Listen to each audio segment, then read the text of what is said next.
Fala, gurizadinha! Tudo certo com vocês? Chegando aqui para falar sobre mais essa derrota do Atlético de Madrid na Champions. Que coisa de maluco! Se vocês estão aqui neste vídeo e ainda não estão inscritos, se inscrevam para ajudar o canal a crescer, deixa o like e, claro, os comentários de vocês sempre por aqui. Atlético de Madrid se colocando numa situação muito complicada na Liga dos Campeões, tá? Nesse momento é 27º na tabela de classificação da fase de Liga da Champions. Se classificam os primeiros 24, os primeiros 8 classificam de forma direta para as oitavas de final e do 9º ao 24 disputam o play-off, jogos de ida e volta, para aí a gente ter os próximos 8 classificados para as oitavas de final da Champions. Nesse momento o Atlético está fora dessa zona de classificação, está em 27º, não entra entre os 24. Um Atlético de Madrid que no início da temporada a gente imaginava que ia fazer uma grande temporada pelo investimento que o clube fez, trouxe muitos jogadores, investiu alto para reforçar o elenco do Atlético de Madrid, para trazer jogadores em posições que precisava, principalmente no setor defensivo. O problema é que para essa terceira rodada, estava com muitos jogadores lesionados, principalmente no sistema defensivo, e o jogo do time não termina de encaixar. O Simeone colocou em campo o Sorloth, colocou em campo o Griezmann, colocou em campo o Julián Álvares, e a sensação é que o jogo do time não encaixa.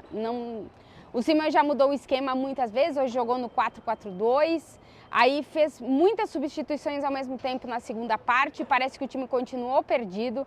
Para mim, o jogador que entrou melhor no jogo foi o Lino, que para mim continua sendo o ponto de desequilíbrio desse Atlético de Madrid. É um jogador que tem um contra um, que leva constantemente perigo para o rival, mas que nessa temporada não tem tido muitas oportunidades de constância no time titular do Atlético de Madrid. Joga um jogo, depois fica no banco no outro, acaba tendo que entrar para resolver.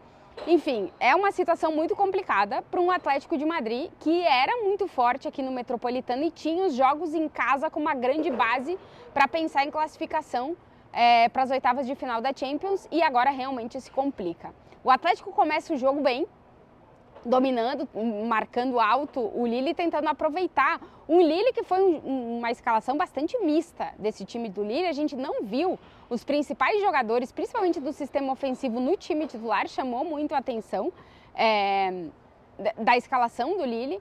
E aí o Atlético tentou aproveitar a inexperiência de alguns jogadores do Lille que estavam em campo para poder encontrar o gol, e é assim que o Julián Álvares marca o seu primeiro gol com a camisa do Atlético de Madrid na Liga dos Campeões e abre o placar. O Atlético vai de mais a menos no jogo, depois do gol do Julián, pressiona bastante, tenta encontrar ocasiões, o Sorloth tem várias e não consegue converter, o Griezmann também tem ocasiões e também não consegue converter, e aí na segunda parte o Atlético se perde, o Simeone faz as alterações, o time parece não se encontrar, no final vai para o abafa, mas aí já estava perdendo com 2 gols de diferença. O Lille empata com um golaço, baita gol mesmo, logo no início da segunda parte. Depois tem a jogada polêmica da partida, que é um pênalti para o Lille, que o árbitro dá o pênalti em campo e o árbitro do VAR não chama ele não vai ver no VAR. E isso indigna muito o Atlético de Madrid, porque eu até agora não vi a imagem completa, porque eu saí do jogo, fui fazer as entrevistas, estou aqui gravando o vídeo, eu ainda não vi a imagem. Mas os jogadores do Atlético dizem que a bola não bateu na mão do Koke, que não foi infração, que inclusive a bola bate no jogador do Lille. Da parte do Lille, a gente conversou com o Alexandro, o zagueiro do Lille, que disse que para ele foi pênalti, que mesmo que tivesse sido para o time dele, ele acreditaria que ele teria marcado pênalti de todas as formas. É uma jogada polêmica e é uma jogada que muda realmente o jogo, porque no empate, o Cholo faz as substituições e o Atlético quer ir para cima com Correa, com Lino, faz as substituições para tentar deixar o time mais potente ofensivamente, né? E aí com o pênalti que o Jonathan David converte, o 2-1, o Atlético mentalmente meio que vem abaixo, assim. E aí já o do Jonathan David faz o terceiro, e aí acabam as possibilidades do Atlético de Madrid. Um Atlético que decepciona nessa Liga dos Campeões, venceu o primeiro jogo aqui no Metropolitano, 2-1 no final do Leipzig, Depois tomou a goleada 4-0 para o Benfica lá em Portugal, uma das piores derrotas da história do Atlético de Madrid na Liga dos Campeões. E agora perde em casa, onde vinha numa sequência histórica de 6 vitórias consecutivas na Champions. O Atlético se agarrava muito na temporada passada, se agarrou muito à sua força no Metropolitano e nessa temporada não tem conseguido ser assim. Nem no Campeonato Espanhol e nem na Champions. Prova foi o jogo de hoje contra o Lille. Um Atlético que nessa Champions, dos 9 pontos, só somou 3, são 2 derrotas consecutivas, mas o que mais preocupa, nem tanto são as derrotas, mas como elas acontecem, com muitos gols sofridos. A gente falava que esse Atlético estava voltando a ser mais cholista, né? Defender mais, tanto é que o Simeone volta para o esquema 4-4-2, mas esse time encaixa muitos gols, sofre muitos gols. Foi um contra o Leipzig aqui, depois 4 contra o Benfica e agora mais 3. São 8 gols sofridos em 3 partidas para um time que antigamente a gente se acostumou, né, no cholismo mais puro, a um time que ganhava os jogos de 1-0 e que não sofria gol. Primeiro não sofria gol para depois marcar. E agora marca, mas acaba não conseguindo sofrer gol. Acaba sofrendo muitos gols, né? Então isso tem penalizado muito o Atlético de Madrid. Um Atlético que não tem uma tabela tão complicada, mas também não é tão acessível pela situação em que se encontra agora. Vai viajar na próxima rodada para enfrentar o PSG lá na França. Depois viaja para enfrentar o Sparta Praga e aí termina o ano enfrentando o Bratislava aqui no Metropolitano. Só fazendo esse recorte desses 3 jogos que faltam, o Atlético teria que ganhar todos para se colocar numa situação melhor.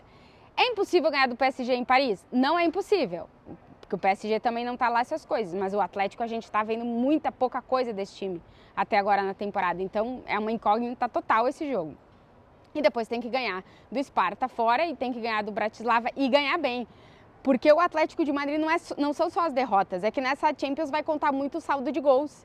E o Atlético está com um saldo de gols de -5. Então vai precisar não só ganhar, como ganhar marcando muitos gols para não deixar tudo para o ano que vem, para a penúltima rodada, que é contra o Leverkusen, aqui no Metropolitano. E depois o time fecha contra, vou sair da tela para olhar aqui, o Salzburg fora de casa. Então, para não deixar para os 2 últimos jogos dessa fase de Liga da Champions, o Atlético vai precisar pelo menos somar certos 6 pontos contra Sparta e Bratislava e precisar arranhar pontuação contra o PSG. O mundo ideal seria somar 9 de 9 dos próximos 9, mas visto o que a gente tem visto, está muito complicado. O Atlético, eu tinha a sensação que o Atlético estava colocando nas contas ficar entre os 16, e agora o Simeone falou, a gente tem que fazer a pontuação para ficar em 24º. A gente tem que ficar em 24º, né?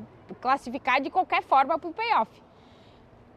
Pensando no investimento feito pelo clube, realmente esse início de temporada no geral decepciona, mas principalmente na Liga dos Campeões decepciona e muito esse Atlético de Madrid, que já vai pressionado agora para a próxima rodada lá na França contra o PSG e vai estar pressionado até o final do ano nessa Champions e vamos ver como é que chega para as 2 últimas rodadas, porque pode chegar nas 2 últimas rodadas já sem opções. Imagina para um time que coloca a Champions, estar na Champions é obrigação, para o que vive, segundo o Simeone, o objetivo é sempre classificar para a Champions, mas assim, classificar para playoff seria o mínimo, né? Pelo investimento e tal, e não conseguir isso. Então a pressão realmente ela já é grande e ela tende a crescer a cada rodada agora, até o final desse ano de 2024 para o Atlético de Madrid na Liga dos Campeões. É uma situação realmente muito complicada e vamos ver como é que o Cholo vai arrumar, ou tentar arrumar essa situação. Bom, se vocês chegaram até aqui e ainda não estão inscritos no canal, se inscrevam para ajudar o canal a crescer, deixa aquele like, claro. Os comentários de vocês por aqui, volto ainda essa semana com, obviamente, muitos vídeos para vocês. Um beijo para todo mundo.